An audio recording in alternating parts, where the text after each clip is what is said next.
Muito bem, estamos então retornando para mais uma disciplina do nosso curso de teologia.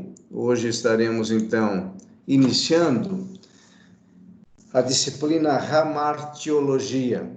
Vamos ver o que significa isso, a importância dessa disciplina e então vamos iniciar mais esta aula. O objetivo então desta disciplina específica chamada Hamartiologia ou doutrina do pecado é identificar biblicamente a origem do pecado e sua consequência para a humanidade. Reconhecer a obra expiatória de Jesus Cristo na cruz do Calvário como sacrifício perfeito para a redenção do homem. Então, esse é o objetivo que nós temos a trabalhar nesta disciplina. Identificar, então, a origem do pecado, a consequência do pecado, a obra expiatória de Jesus na cruz do Calvário para corrigir esse problema que aconteceu com a humanidade. Então, esse é o nosso objetivo específico dessa disciplina.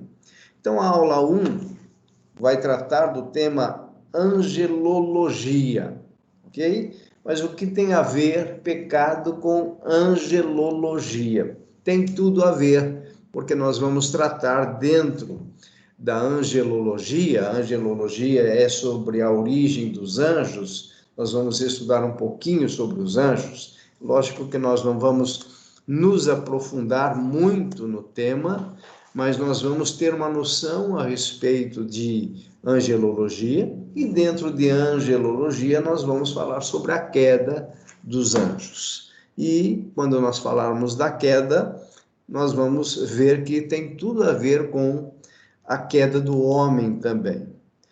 Então, primeiro vamos definir o termo hamartia, porque hamartiologia é o estudo da hamartia. Hamartia nada mais é do que o pecado. O pecado que a Bíblia trata é essa palavra grega aí, hamartia. Então vejam só o que nós temos como definição bíblica e teológica desse termo.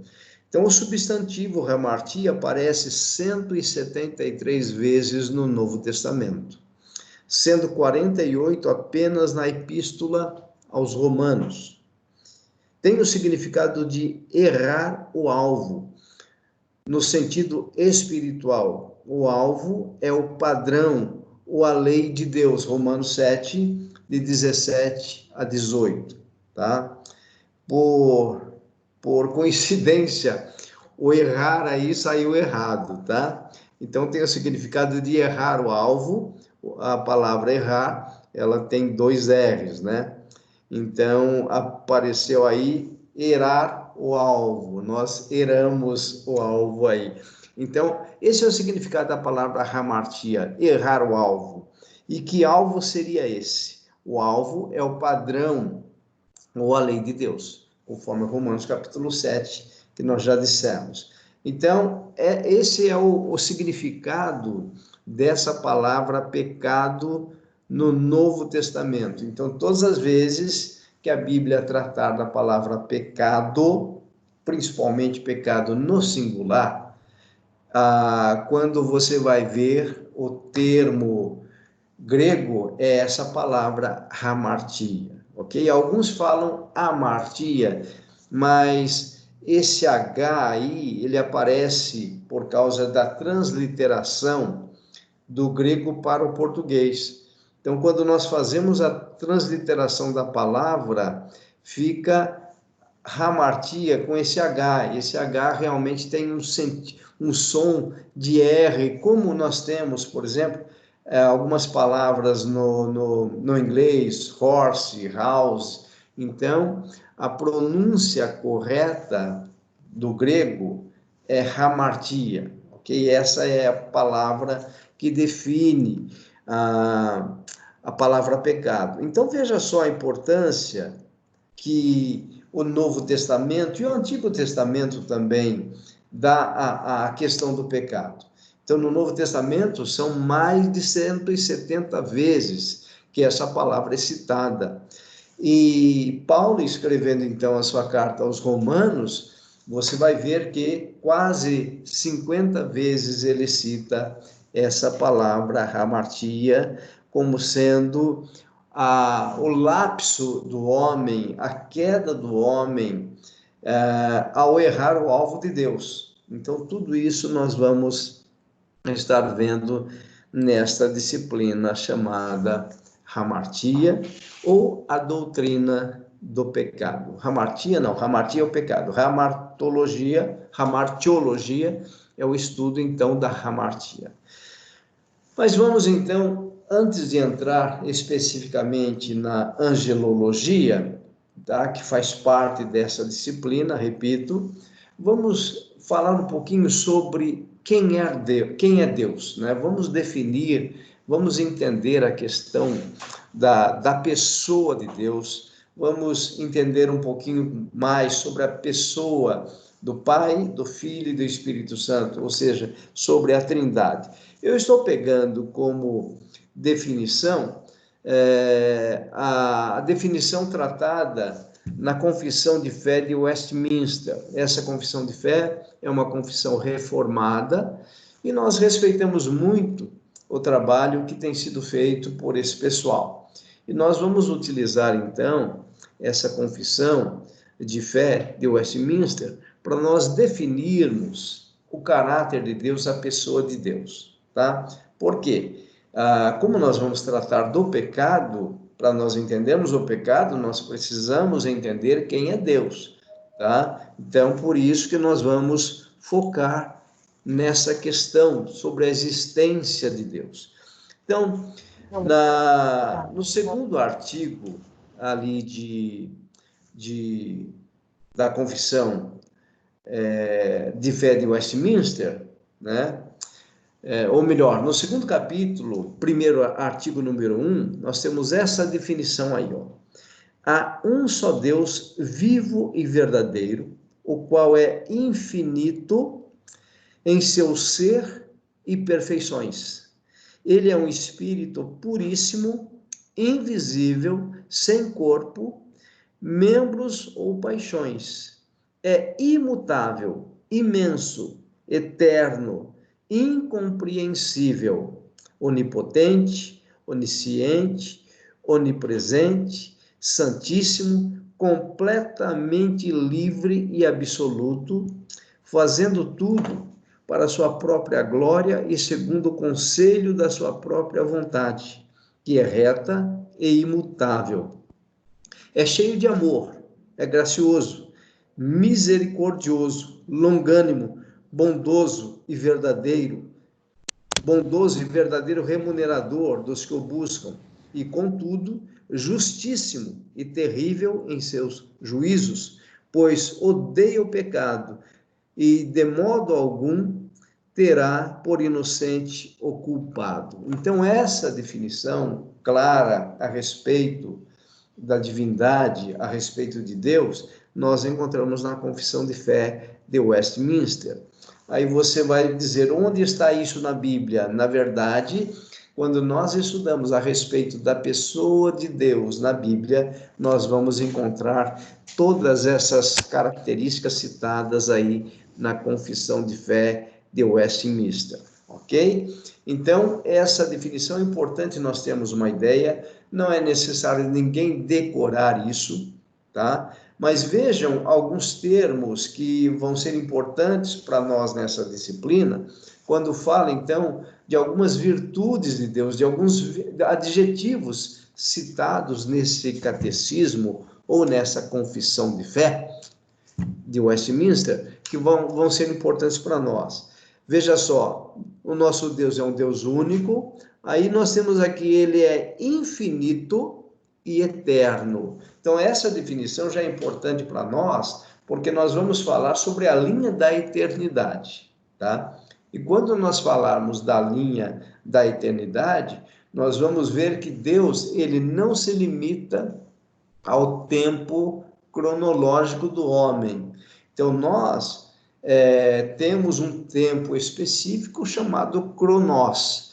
Por isso, daí vem a nomenclatura cronologia. Então, por exemplo, hoje é dia 13 de junho de 2020, não é?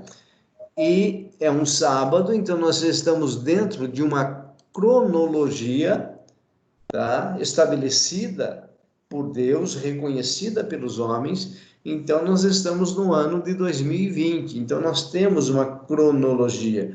Então quando nós estudamos a história, quando nós analisamos a nossa vida, nós precisamos de limitá-la ao tempo. Então, o tempo é uma dimensão.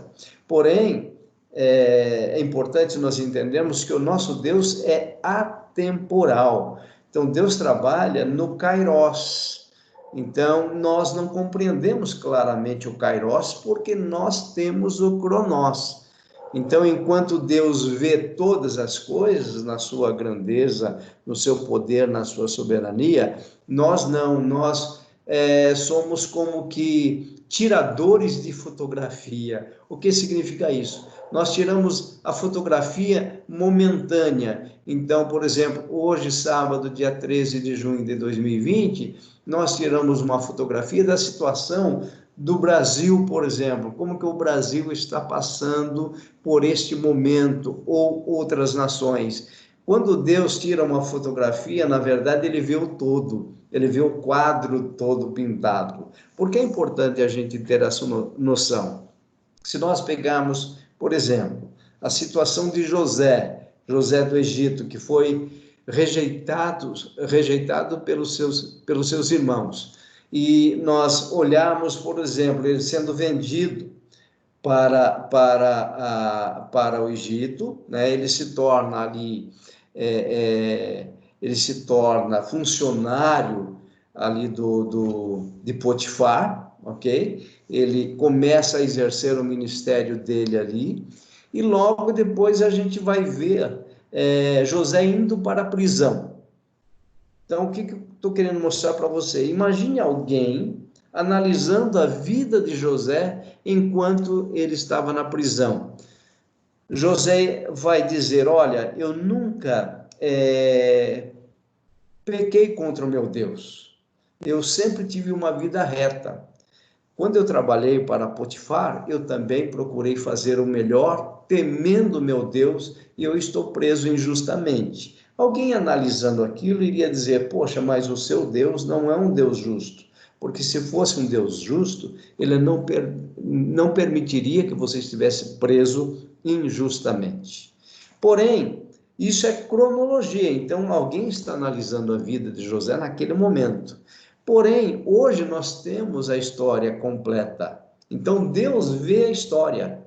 Ele não está limitado a tempo. E quando a gente vê, então, a história completa, nós vamos ver que Deus tinha um objetivo, em que os irmãos rejeitassem José, em que José fosse preso, para depois ser exaltado perante Faraó, ser colocado como governador do Egito para preservar toda uma geração. Então, veja, Deus vê o todo, isso é Kairos. Então, Deus trabalha no tempo dele. E nós também trabalhamos no nosso tempo, que é Cronos. Então, Deus é infinito, Deus é eterno. Ok? Ele não está limitado a um tempo específico. Muito bem, vejam aí, agora, na Confissão de Fé de Westminster ainda, eu estou falando do segundo capítulo, agora o artigo 3, tá? Nós lemos o artigo 1, agora eu vou ler o artigo 3. Por quê? Eu selecionei apenas aquilo que é interessante para nós. Nosso objetivo aqui não é estudar a Confissão de Fé reformada, é apenas pegar essas definições e encaixar dentro daquilo que nós precisamos para a compreensão dessa disciplina. Então, nesse artigo 3, está escrito o seguinte lá: na unidade da divindade, há três pessoas de uma mesma substância, poder e eternidade. Deus, o Pai, Deus, o Filho e Deus, o Espírito Santo. O Pai não é de ninguém. não é nem gerado, nem procedente. O Filho é eternamente gerado do Pai. O Espírito Santo é eternamente procedente do Pai e do Filho. Então, essa é a definição de trindade, que é importante nós entendermos. Então, o que essa definição está dizendo? Que existe uma unidade, que é a unidade da divindade, e na unidade nós temos três pessoas distintas. Quais são essas três pessoas distintas? O Pai, o Filho e o Espírito Santo. O Pai, veja só, não é de ninguém, ou seja, ninguém pôde gerar o Pai, tá? Então, o Pai é eterno, ele sempre existiu, nós não temos como explicar a existência de Deus, mas aqui essa definição é importante. O Pai não é de ninguém, porém o Filho, se você for ver, o Filho é eternamente gerado do Pai, porque o Filho está presente no Pai em toda a eternidade. Por isso nós podemos dizer que o Filho Jesus Cristo é eterno e também possui em si, na divindade dele como pessoa, todos os atributos do Pai. É isso que define a divindade de Jesus. Então, o Filho é eternamente gerado do Pai. Veja só, é diferente. O Pai não é nem gerado, nem procedente. Ok? Agora, o Filho é eternamente gerado do Pai, porque a partir do momento que o Pai é, o Filho também é presente. O Espírito Santo, que nós consideramos a terceira pessoa da Trindade, é eternamente procedente do Pai e do Filho. Então vejam, essa questão do Filho ser eternamente gerado e do Espírito Santo ser eternamente procedente é fundamental para nós termos então a divindade do Pai, a divindade do Filho e a divindade do Espírito Santo. São três pessoas, tá? De uma mesma substância, porém com que se entrelaçam ali para formar então a divindade, para formar a pessoa de Deus, ok? Então é importante nós termos essa definição aí de trindade para nós então podermos entender tudo aquilo que nós estamos estudando. Sobre a existência de Deus, primeira questão que nós já vamos entender é o seguinte: eu coloquei aí a existência de Deus, mas pela definição divina, tá? Nós podemos dizer que Deus não existe, tá? Cuidado, para você não me julgar. Vamos voltar aqui para esta definição, para nós entendermos o fato da não existência de Deus. Fica calmo por enquanto, ok? Então veja lá, o Pai não é de ninguém, não é nem gerado, nem procedente. A existência de alguém, a existência de um ser ou de um objeto ou de qualquer outra coisa, a existência depende da sua geração. Tudo bem? Entendeu isso? Então, eu existo, eu, Celso, existo porque eu fui gerado. Você existe porque você foi gerado de alguém. O Pai não foi gerado, ele não é procedente de ninguém. Logo, o Pai não existe. O Pai é. Isso é importante nós entendermos. E quando Moisés pergunta a Deus, como que eu vou identificá-lo perante o seu povo, perante os israelitas? Então Deus vai dizer para Moisés o seguinte, em Êxodo 3,14, Deus disse a Moisés, eu sou o que sou. Disse mais, assim dirás aos filhos de Israel, eu sou, me enviou a vós outros. Então, Deus mesmo, na pessoa dele, ele está dizendo o seguinte: eu sou.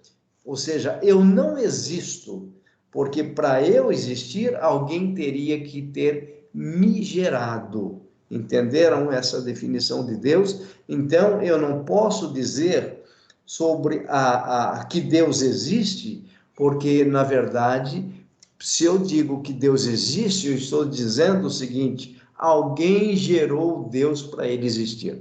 Porém, Deus é autoexistente. Então, se Deus é autoexistente, nós podemos dizer que Deus é. Por isso que ele mesmo vai se definir como o eu sou, me enviou a vós. Então, essa definição de Deus também é importante nós entendermos. Deus não existe, Deus é. E a própria filosofia entende muito bem isso, tá? Mas a nossa tendência é dizer que Deus existe. Não está errado, mas como nós estamos fazendo um curso de teologia, é importante nós termos essa noção de que não há nenhum fator gerador para produzir Deus.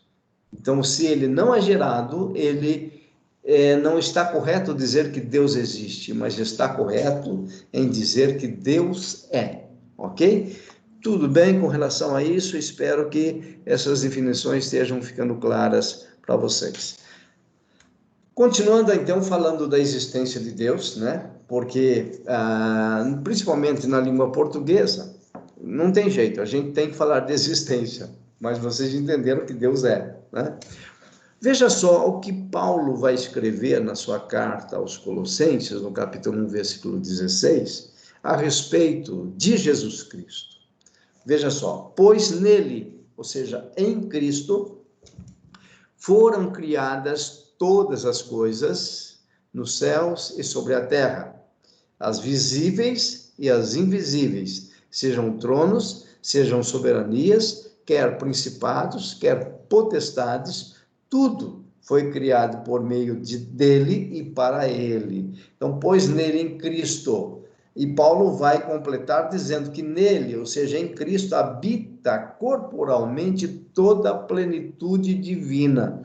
Esses são versículos que dão muita ênfase à divindade de Jesus. Então, veja só, Jesus é gerado do Pai, é eternamente gerado do Pai. É essa definição que nós aprendemos.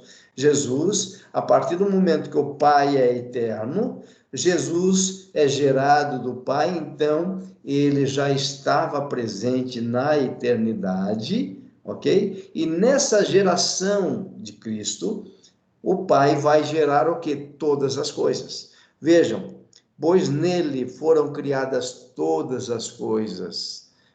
Parece, né? Eu vou dar aqui apenas um pensamento humano. Parece que Deus necessitou dessa geração de Jesus para poder gerar todas as coisas, tá? Paulo está dizendo, então, nele foram criadas todas as coisas, onde?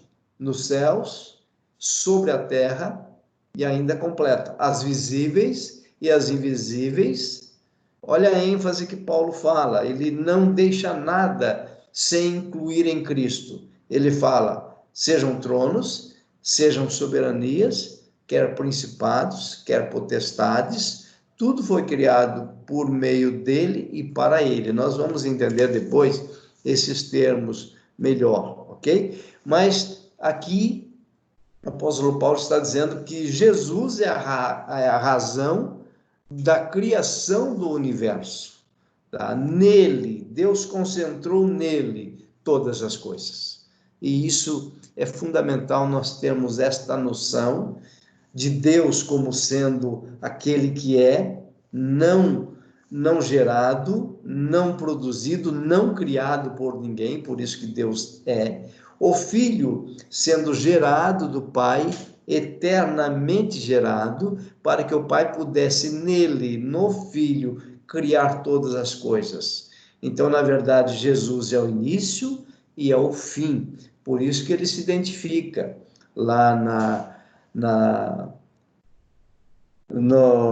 no Apocalipse de João, nas revelações de João, Apocalipse é a revelação, ele se identifica como sendo o Alfa, que é a primeira letra do alfabeto grego, e o ômega, que é a última letra do alfabeto grego, o início e o fim. Jesus, então, na verdade, ele é eterno como o Pai. Entretanto, Jesus foi eternamente gerado pelo Pai. Então, nele foram criadas todas as coisas. Importante nós termos essa visão e essa noção. Agora, vejam aí esse gráfico ilustrativo que nós montamos. Então, nós temos a Trindade lá na parte superior, né? Essas setinhas ali, voltadas para as laterais, significa a eternidade, tá? Então, nós temos a Trindade, ou seja, a pessoa de Deus, Pai, Filho e Espírito Santo. Então, nós temos a Trindade, tá? A criação do universo dependeu exclusivamente da Trindade. Então, o que nós vamos ver aí? No quadrado ou no retângulo aí verde, nós temos o universo imaterial. Então, na verdade, nós estamos pegando a ideia que a Bíblia nos dá e tentando representar essa ideia graficamente, tá bom? Então, vejam, a gente vai ter esse pensamento, esse raciocínio, para nós podermos entender um pouco mais a respeito da criação. Então, antes de todas as coisas, volto a dizer, quem já era presente? Deus, ok? Então, o universo imaterial, vamos dizer assim, vamos chamar de pré-universo, se é que a gente pode usar esse termo, tá? Por quê? Porque aqui nós não temos matéria ainda, tá? Quem está presente aí no universo imaterial? A Trindade. Assim como a Trindade vai estar presente em toda a eternidade. Então, vamos imaginar que durante o processo de criação, Deus presente, ele vai realizando todas as coisas segundo os seus decretos. Então, nesse universo imaterial aqui, onde nós não temos ainda a criação, tá? Esse universo imaterial é o antes da fundação do mundo que a Bíblia cita, tá? Então, nós vamos encontrar passagens, por exemplo, dizendo a respeito do Cordeiro Pascal, que foi sacrificado antes da fundação do mundo. Lá em Efésios, capítulo 1, Paulo vai dizer que nós fomos escolhidos antes da fundação do mundo. Então, Deus decreta todas as coisas antes de todas as coisas. É mais ou menos essa a ideia. Então, esse universo imaterial é o antes da fundação do mundo. Aqui os decretos de Deus são estabelecidos, ok? Tá? Vejam, nós estamos estudando sobre Deus, e estudar sobre Deus não é simples. Então, nós estamos tentando explicar Deus usando o raciocínio humano. Com isso, eu já quero deixar claro para vocês que é possível que nós venhamos a falhar no raciocínio. Dá para entender isso? Mas, pelo menos, vai nos dar uma noção para nós entendermos um pouquinho mais. Universo material 1 e universo material 2. O universo material 1 eu representei, então, por esse retângulo cor de vinho aqui, tá? Então, o que nós temos no universo material 1? Então, o ato criativo de Deus começa a operar, ok? Tá? Então, vejam, desculpa, nós temos a criação das galáxias, dos exércitos celestiais, criação de seres angelicais, que são anjos. Anjos são aqueles seres angelicais responsáveis pelo serviço, nós vamos falar sobre isso. Nós temos as categorias de anjo, vamos trabalhar 3 categorias apenas: arcanjos, que são anjos defensores, querubins, que são guardiões, serafins, que são servidores diante do trono de Deus. Então, nós temos a criação do universo material. Na verdade, é o universo material e espiritual, tá? Onde entra o universo material? Nas galáxias. Então, nós temos as galáxias. Na verdade, quando a gente pensa em galáxia, a gente já vê toda a matéria sendo formada, criada por Deus, tá? Então, nós temos o universo material e espiritual, deveria ter acrescentado aqui, o universo material e espiritual, porque galáxias vamos considerar como matéria. Exércitos celestiais, se nós considerarmos as estrelas, também é meio material. Agora, criação dos seres angelicais, os anjos são seres espirituais. Então, nós temos aqui no universo material e espiritual essa parte criativa de Deus, envolvendo então o que nós chamamos de material em termos de galáxias, estrelas, constelações e também a criação dos anjos. Então, o que é importante nós tirarmos disso aqui? Que os anjos são seres criados. Essa definição de anjo é fundamental para nós entendermos que os anjos não são, repito, os anjos não são onipotentes, não são oniscientes e não são onipresentes. Por que eles não são? Porque essas virtudes incomunicáveis, esses atributos incomunicáveis, pertencem somente a Deus. Somente Deus é onipotente, onisciente e onipresente. Então, quando eu falo Deus, entendam Trindade. Então, o Pai é onipotente, onipresente e onisciente, o Filho da mesma forma, o Espírito Santo da mesma forma. Os seres criados, todos os demais seres criados, anjos, seres humanos e todos os demais seres, eles não possuem esses atributos divinos, porque Deus não compartilhou, por exemplo, a onisciência com a sua criação.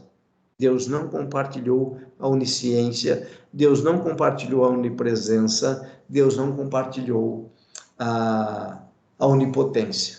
Esses atributos são divinos. Então, os anjos, os seres angelicais, todos eles são seres criados e estão debaixo da autoridade divina.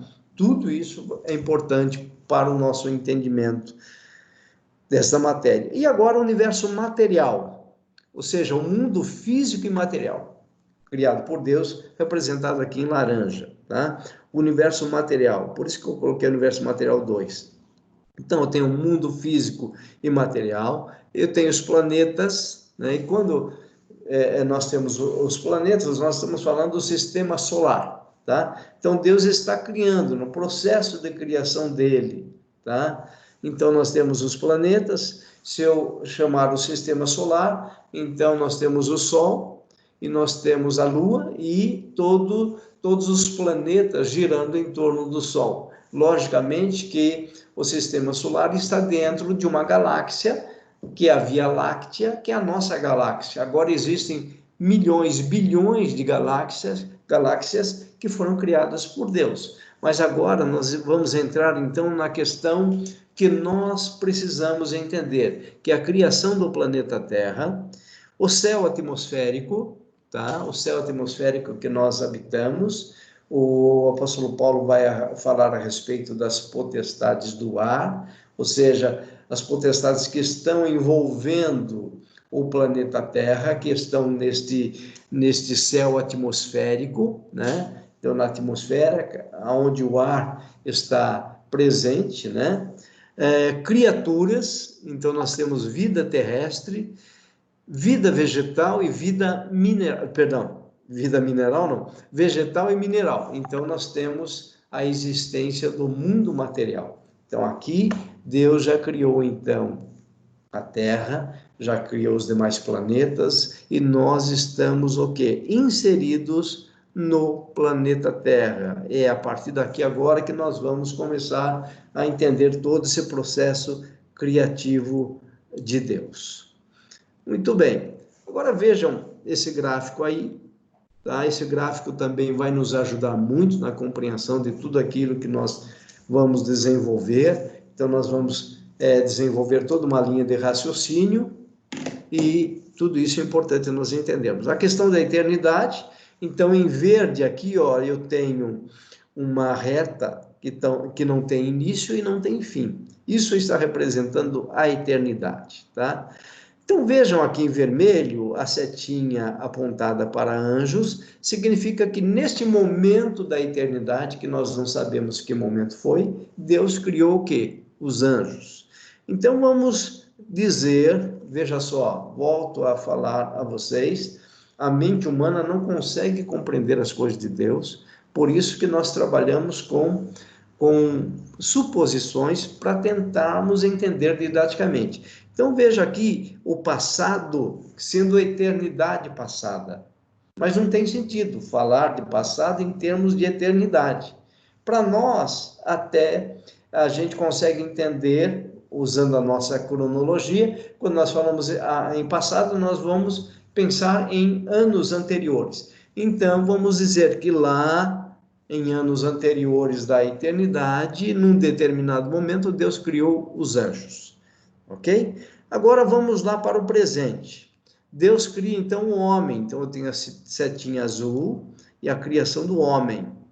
E nós vamos ter, então, a eternidade futura.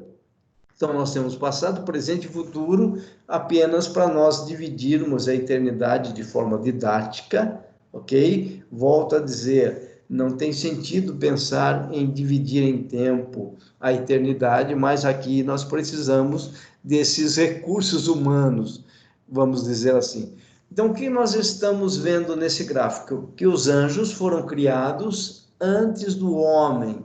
Dá a entender isso na Bíblia, ok? Então, que Deus cria primeiro os anjos, para depois criar, então, o ser humano. Então, vamos ficar com